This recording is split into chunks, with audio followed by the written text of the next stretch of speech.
If your mind took instructions from you, would you create anxiety? Just do the simple sadhana, all of you. You can't do any other yoga. This much you can do, isn't it? You will see half your anxiety will start settling down because essentially the conflict is, there are two dimensions within you.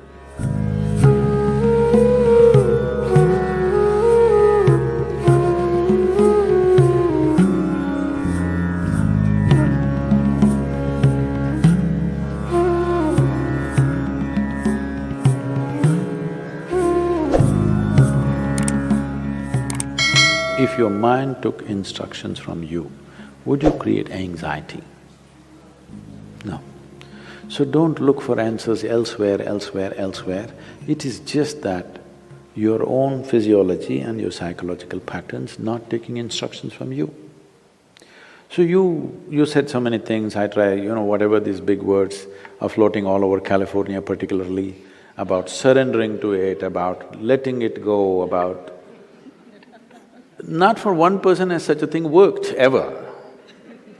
Has it, I'm asking you? You have anxiety, try to let it go. Does it go? Even a damn flu doesn't go. Yes or no?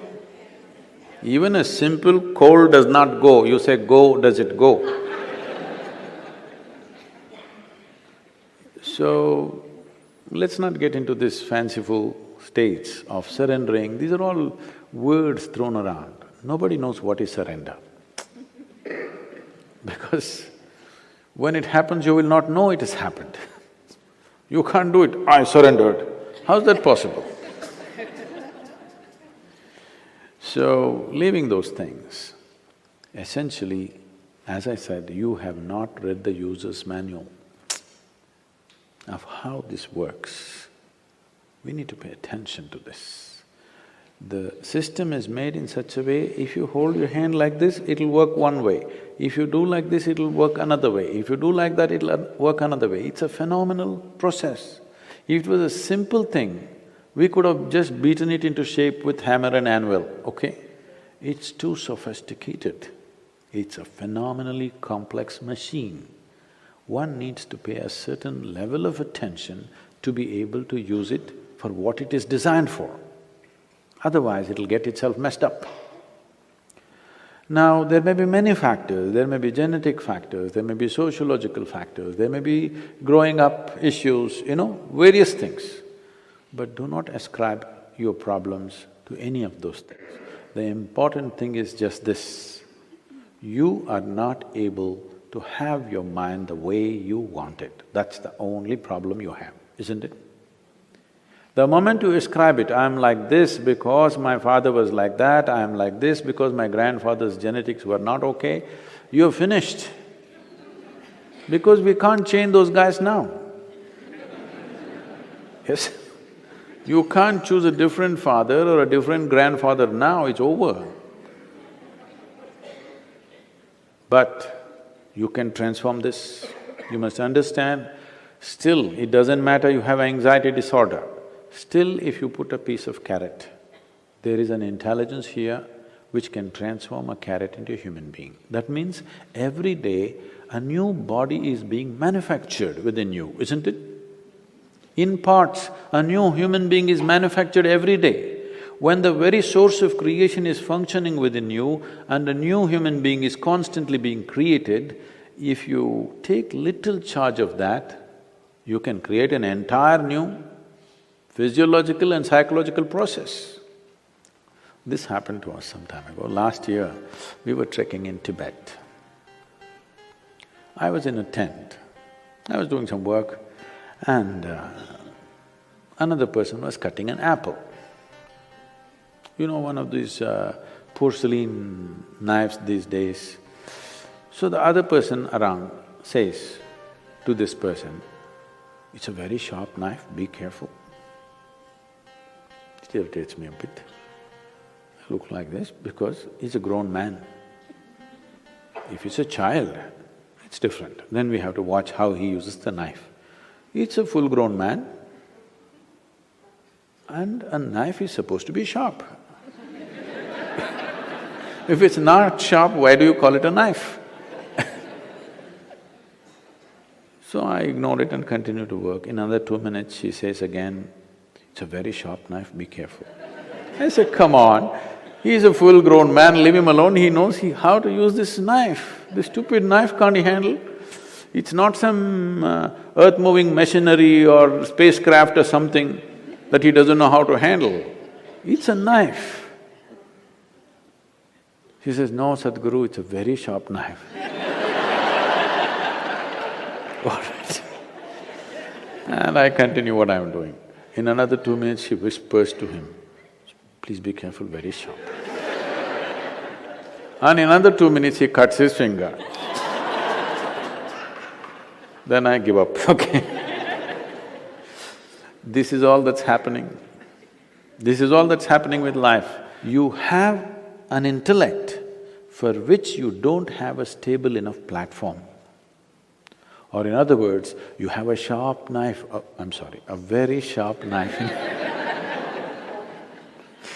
a very sharp knife in your hand, but your hand is not steady. Please see, it's your own mind which is causing all this pain, isn't it? Yes or no? So you have a very sharp knife, the sharper it is, the more you cut yourself. So we don't have to blunt the knife, we just have to have a steady hand, isn't it? Nothing has been done about that. People are trying to blunt the knife with all these sedatives and nonsense. What you take is to blunt the knife. Blunting the knife is not the answer, because if you lower the possibilities of who you are, everything will be okay. If you remove half of your brain, you will be quite peaceful. Because it takes some brain to cause anxiety. If we really remove half of your brain, you will be quite peaceful and you may even be happy, actually. Nothing bothers you. You'll be okay. All right? But that's not what we're looking for. What a human being is looking for is to become limitless in some way. And if this has to happen, you have to create a steady platform. Knife need not be taken away, knife need not be blunted. Only thing is, hand needs to be steadied, isn't it?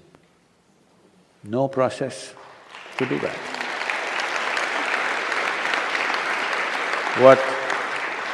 What inner engineering means, what yoga means is just this. When I say yoga, being in California, don't imagine all those impossible postures. Yoga does not mean postures, yoga means union, okay? The word yoga literally means union. This is the first form of union. Your right and left.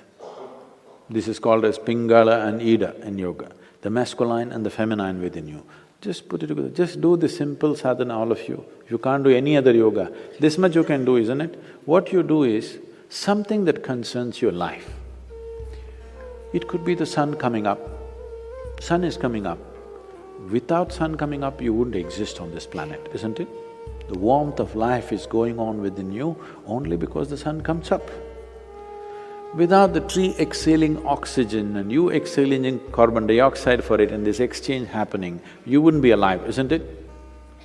Like this, look at it, the food that you eat, the sun, the earth that you walk upon, air that you breathe, water that you drink, people who live around you, whatever, you choose anyone.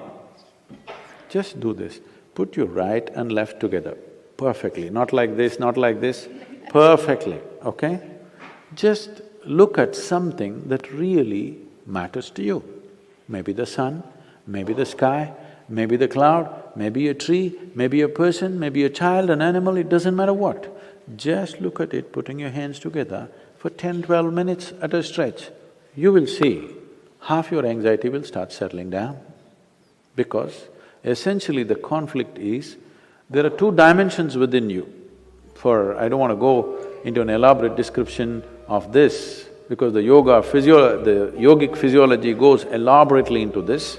But to put it simply, even the modern medical science is telling you there's a right brain and a left brain, all right? Just put these two things together. look at with utmost love and appreciation towards something that matters to you. It could be your wife, it could be your husband, it could be your child, a tree, a dog, sky, sun, moon, whatever. Every one of them are vital for your life, isn't it so? Yes? Whatever you can relate to. Putting these two things together, just look at them with utmost pleasantness that you can generate, recognizing how important they are for you. Many things will change. This is the first form of yoga. If I do this, it'll become difficult. And there are many ways to do namaskar, like this, like that, like that. This is the most simple thing. Start here, okay